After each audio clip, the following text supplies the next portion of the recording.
Čau, nahraj. Čau. Dobrý. Díky. Jak koukám, je tady nějak prázdno, jak to? No, asi se všichni nízkoprahu. Nízkoprahu. A co tam tak můžou dělat? Nevíš? Tak se na to se mnou pojď podívat. Další díl Mozaiky. Tak jdeme na to.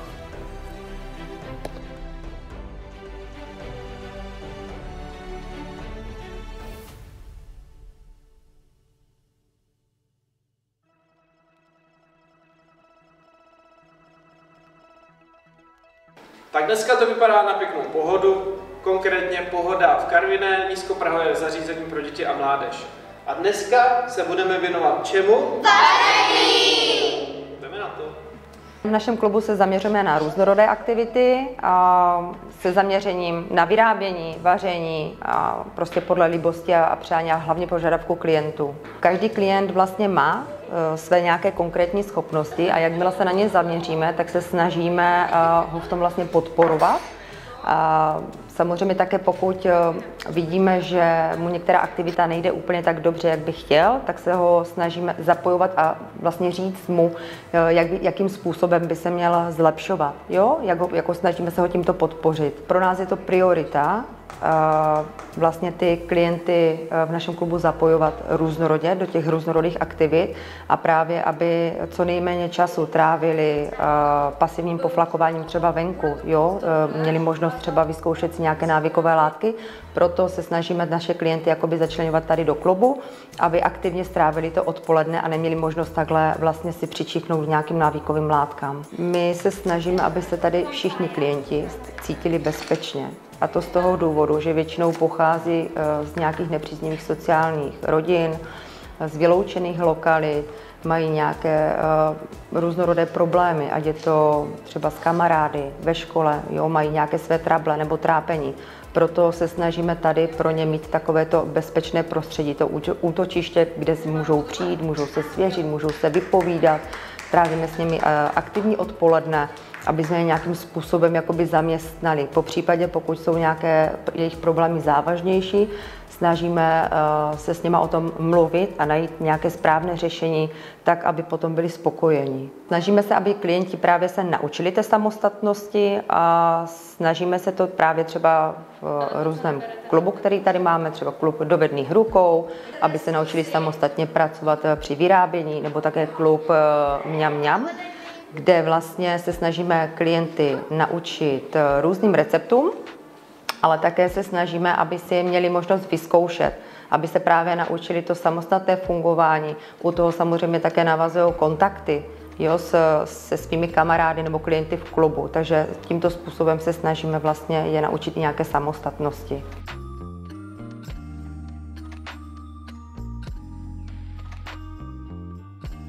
Tak Milan, čau. Čau. Tak Filip, bych se chtěl zeptat, jaký význam má vlastně ta individuální práce s klienty v rámci toho jejich rozvoje? Tak my tady reagujeme na současný stav těch věcí nebo těch dětí, které za náma dochází. Snažíme se jít do těch problémů, které zrovna řeší, jestli to jsou velká škála, protože máme děti od 6 do 20 let. A řeší nejrůznější problémy, hlavně jako třeba v tom dospívání.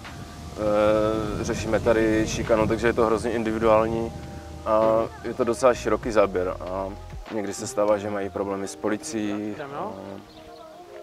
setkáváme se s šikanou, s sexuálním obtěžováním a podobnýma věcma. A taky samozřejmě reakce okolí, rasismus, potom problémy v rodinách a tak. Takže je to fakt jako široká škála individuálních věcí a každý ten plán je docela jako nabitý, když se to dítě svěří, nebo záleží, jak moc chce s náma pracovat. Tak jde nějakým způsobem poznat, že ta vaše práce, to nízkoprahové zařízení má vlastně nějaký dopad na ty děti a mládež? Jako znovu je to individuální, každé to dítě nebo ten mladistvý člověk dospívající reaguje nějak jinak. Někteří jsou jako víc ochotní na tu spolupráci s náma, někteří míň. A spíš, co se týká osoblahy a té romské komunity, že spíš zmírňujeme nějaké následky toho okolí, které na ně má vliv, ať to jsou jako rodinné vazby, kamarádské vazby nebo právě vazby na to okolí majoritní, které má třeba z nějaké rasistické tendence nebo odsuzování té romské komunity, která má prostě jinačí jako kulturní návyky, nebo tak obecně jsou vlastně docela hrdí na to, jakým způsobem žijou. Což jako ta majoritní společnost třeba nedokáže úplně pochopit.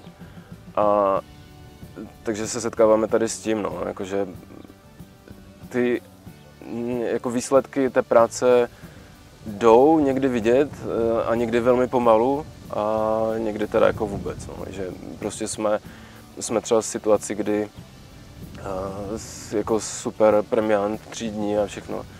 A nakonec to jako pohoří na tom, že se nechá strhnout kamarádama a rodinou, které jsou pro ně prostě jako nejsvatější nebo nejdůležitější ty vazby tam. Tak ještě se zeptám konkrétně tebe, jak ty se třeba snažíš motivovat klienty, aby se někam posouvali v životě?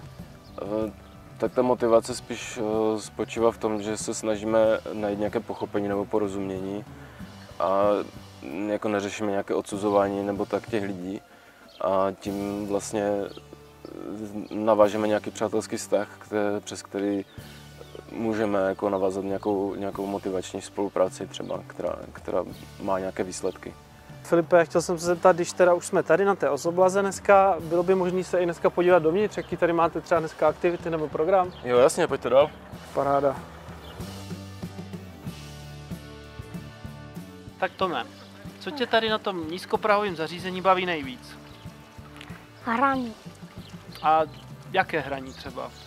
Když furt chodíme třeba na procházky s kolama a tak. Třeba můžeš si tady i někomu, když potřebuješ jako svěřit s něčím, když máš nějaký problém? Ano, Jo? A komu třeba? Filipovi. No a ještě nějakou aktivitu tam děláš u vás? Ještě hraju na klavír, na saxofon a takhle. Na saxofon? Na všechno. A hraješ nějaký známý písničky, nebo se snažíš hrát jako podle svého? Podle svého já hraju takové ty romské. Tak Antonio, jak dlouho prosím tě chodíš tady do toho nízkoprahového zařízení pro děti a mládež? Přibližně 3-4 roky. A jaké třeba aktivity tady děláte, nebo čemu se věnujete? Tak aktivity tady máme různé, třeba z hraní her, počítačových her, konzole, různé vědomostní hry. Ale tak není to asi jenom o tom hraní si, jako když máš třeba nějaký problém, můžeš tady za někým přijít a nějakým způsobem se svěřit s tím problémem? Ano, samozřejmě, máme tady asi 3 nebo 4 pracovníky a kdykoliv, kdy má někdo problém, tak není problém jít do klubu a svěřit se s něčím. A chci se ještě zeptat, jaký jsou třeba tvoje sny, co máš v plánu? Já, co mám v plánu? Asi dodělat střední školu A o té střední škole radíš se tady i třeba v rámci toho Nízkoprahu? Jo? A s kým třeba?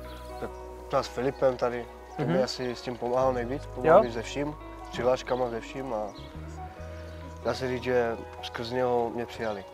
Fakt? Přijali už? Tak to je super, tak tomu gratuluju. Děkuju moc. Paráda.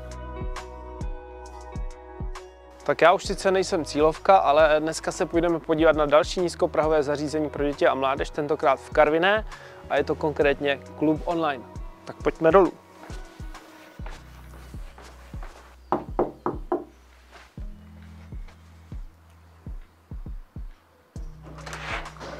Dobrý den. Tak to dál není zamčeno. Aha, výborně.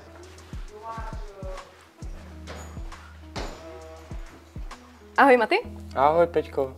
proč jsi dneska za náma dorazil? Tak rád se tu učím s tebou, pomáháš mi a je tu dobrý prostředí, abych se mohl učit, je tu klid a všechno mi vysvětlíte, když potřebuju.